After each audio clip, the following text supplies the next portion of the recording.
You're standing outside a house in a suburb you will never name. It is 3 a.m. The street is quiet the way streets are quiet when something is about to happen to them. The briefing said, armed suspect, credible threat, confirmed location. Your team is stacked on the door. You are number 2 in the breach. You've done this 200 times.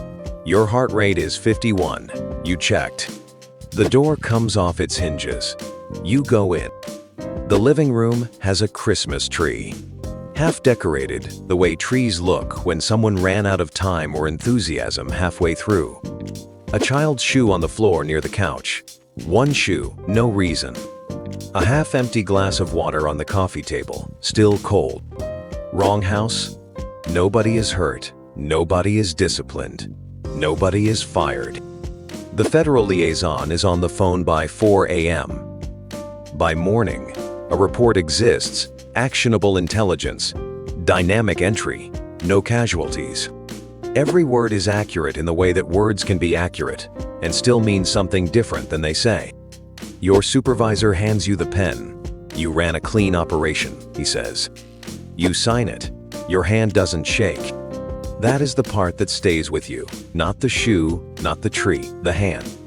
This is not the story of the night you kicked in the wrong door. This is the story of how you got to the point where you could sign that report without your hand shaking. It took 12 years. This is all 12. Midwest, 2004.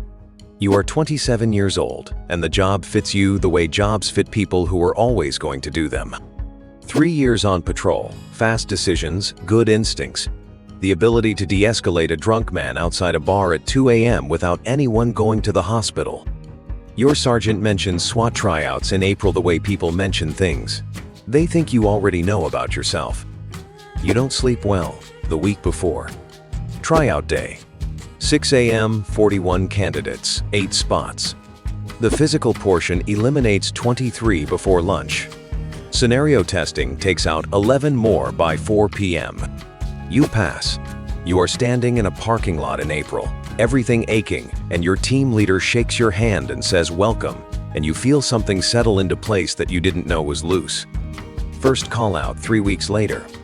Barricaded suspect, domestic violence, 3rd floor. You are last in the stack. You carry equipment. You wait outside on the landing for 40 minutes while negotiators work and the radio crackles. And the adrenaline moves through your body like weather you can't control but can lean into. The suspect surrenders. Nobody fires. Your team leader buys breakfast at 5 a.m., a diner on Route 9, eggs and bad coffee, and the particular tiredness that feels like accomplishment. You eat and feel like you belong to something real. You don't know yet what belonging costs. Nobody tells you that at breakfast. East Side, 2006. The meth lab is on the 2nd floor of a building that smells like it has been sick for years. The briefing is clean. The warrant is clean. Your team is clean. You go in 3rd. The suspect moves toward a workbench. Your team leader fires twice. The sound is enormous, and then it is over, and the room is full of smoke and chemical smell and the particular stillness that follows those two sounds. Clean, justified, textbook. You clear the back room, call clear, and stand in the hallway writing your statement in your head before you've holstered your weapon. The statement takes 40 minutes to write. Every word is accurate. You drive home. Your wife is making dinner. She asks how your day was, and you stand in the kitchen doorway for 1 second. 1 second before you say fine. It is the first time that word means something different than it used to. You note that. You move on. You eat dinner. You watch television. The show is something funny. You laugh at the right moments. Overwatch, 2008. Sniper certification teaches you that patience is not a personality trait. It is a skill. It is trained. You can learn to wait the way you can learn anything, through repetition until the body accepts it. Bank robbery, 3 hostages. You are on a rooftop across the street for 4 hours, rifle up, watching a door.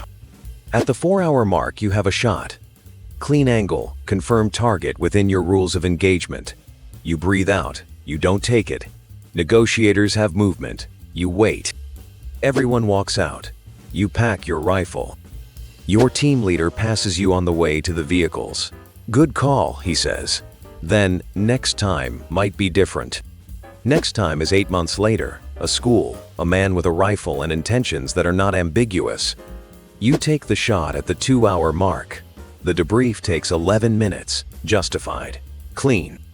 The school resource officer shakes your hand in the parking lot and can't finish his sentence. You drive home, you watch television for 4 hours. You don't know what you watched, you are fine. You know you are fine because you checked and the answer was fine, and you have learned to trust your own assessments. Joint Task Force, 2010. You have 6 operators under you. You plan the entries. You write the briefings. You are 20 minutes into your first independent operation when you understand something nobody said explicitly in any training. You are responsible for the intelligence you receive. But you did not gather it, and you cannot verify it. And those are 2 different kinds of responsibility that feel identical until the moment they don't. The address is 6 months old. Empty apartment. A mattress, some wire, the shape of a life that moved on. Nobody is hurt. The report says intelligence lag, no breach fault. It is filed, closed, archived. You sign it. Your supervisor tells you it happens. He is correct. It happens. That is not comfort exactly, but it is information, and you file it where you file information. And you move on because moving on is what professionals do. Your hand doesn't shake. You notice that for the first time. Federalized Unit, 2013. The briefing room has better chairs now. Federal Joint Task Force, DTA, FBI, your team.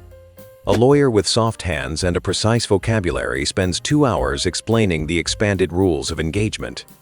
Imminent threat now includes credible future threat under specific articulated conditions. He answers every question.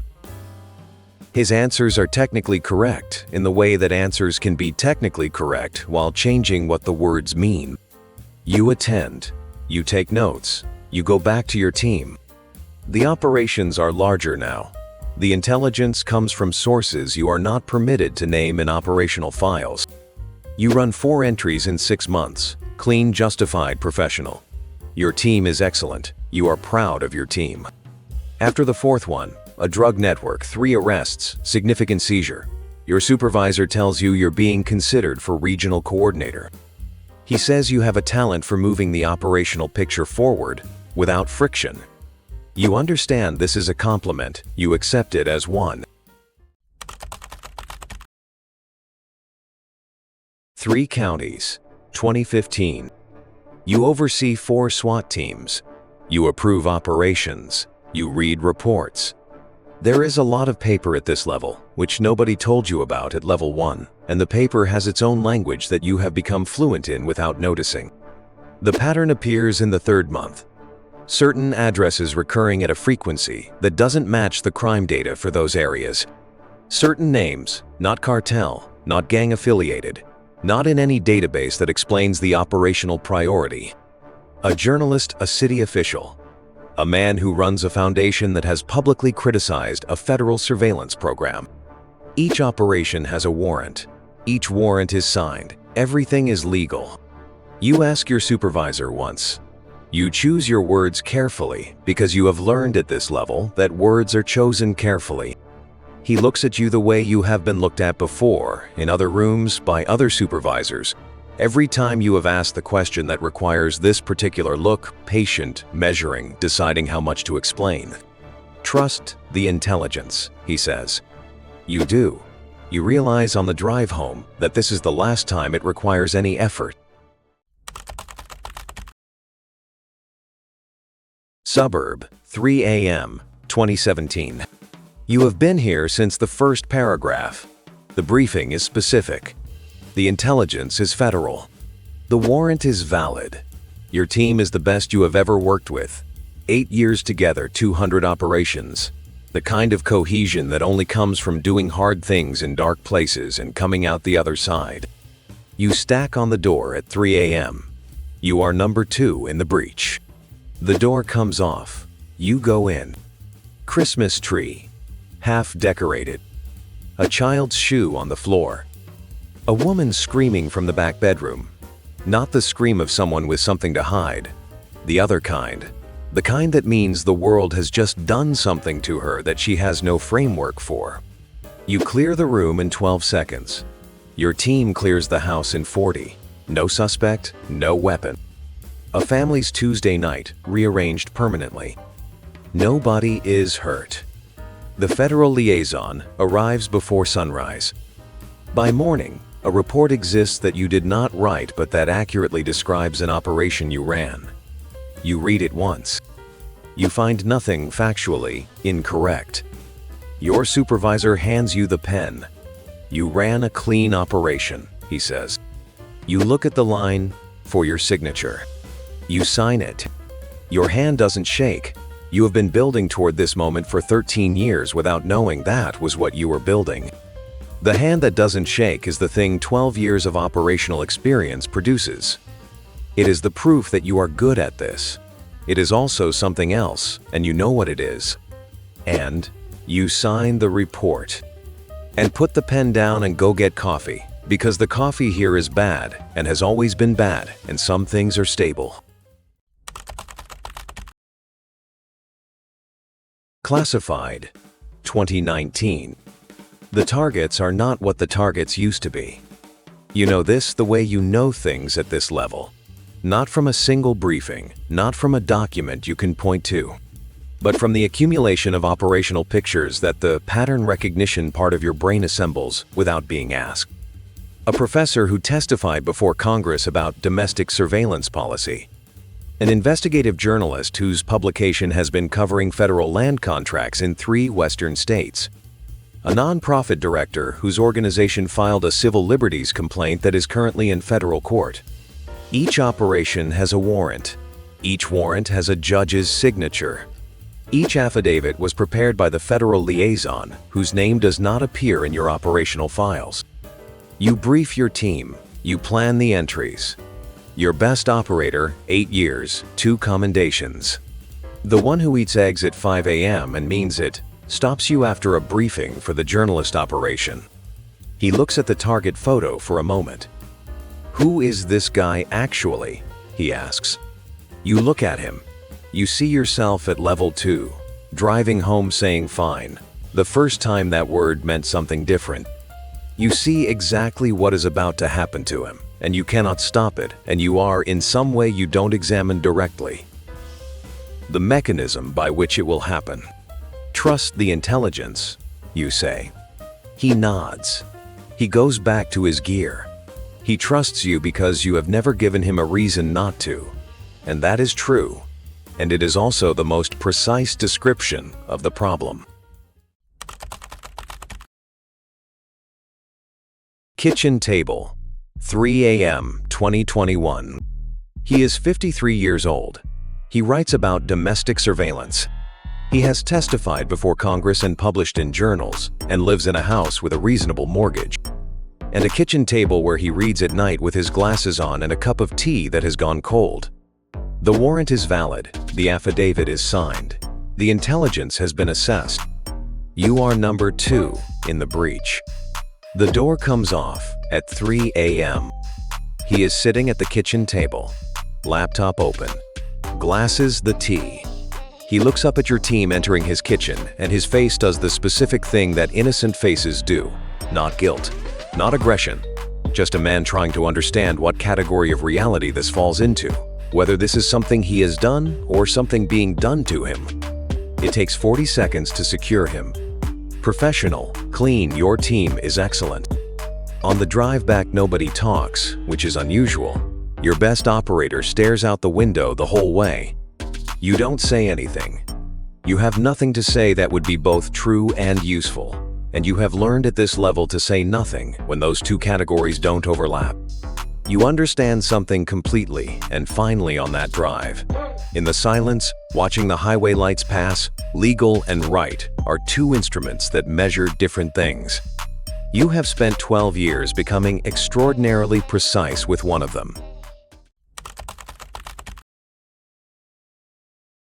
Conference Room, 2022. The plaque reads, Distinguished Service, a career dedicated to public safety. Your left knee was rebuilt in 2019. Your right shoulder has a tear you manage with ibuprofen every morning before you stand up. 2 pills, every day, before your feet touch the floor. Your left ear has a hearing loss from a flashbang at level 4 that the department audiologist classified as within acceptable range. Your body is a complete and accurate record of every door. Your daughter hugs you and says she is proud, and you hold on to that for a moment longer than she expects. On the drive home, you pass a house with a Christmas tree in the front window, half decorated. Lights on. A normal house on a normal night with a normal family inside, who do not know that normal is a thing that can be taken from you in 40 seconds by professionals doing their jobs correctly. You don't look away. You drive past, you keep driving. Somewhere tonight a team is stacked on a door. They have a warrant. They have intelligence from a source that will not appear in the operational file. They have a team leader who has run enough operations to know which questions lead to rooms. You can't leave the same way you entered. And so he does not ask those questions, and that is not cowardice. That is experience, and experience is the thing that makes the system work. The door will come off. The entry will be clean. The report will be signed with a steady hand. Your best operator is running his own team now.